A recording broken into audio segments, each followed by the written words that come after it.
Hello，大家好，我係楊林希，我2020年由溫小畢業，今日好開心可以返到溫小同大家做分享。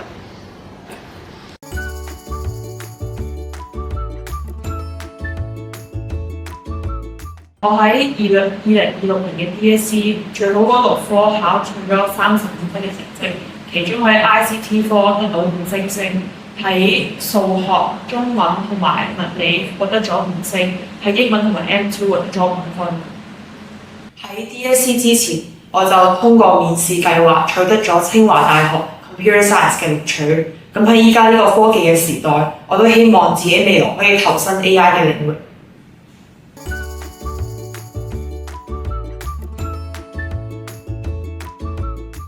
我細個係住喺深圳嘅，咁喺小學4年班，我原本喺天水圍讀書，但係見到溫小有英數英常啦，同埋嘅足球都發展得好好，所以我就由天水圍轉咗過嚟溫小讀書。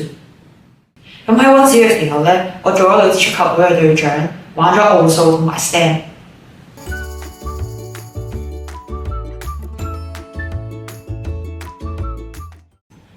喺溫小嗰陣時，我讀咗英數英常啦，咁呢個令到我可以好輕鬆咁樣 catch up 喺中學嘅學習，因為香港好多好好嘅中學都係攞英文嚟教書嘅，咁我嘅中學試題版書都唔例外。咁喺溫小嘅英數英常就令到我可以更好咁樣適應中學嘅英文教學，咁包括溫小都好重視喺 STEM 同埋奧數方面嘅教育，咁呢個都令到我喺中學嘅理科成績幾好啦，都銜接咗我依家大學讀 Computer Science 呢一科。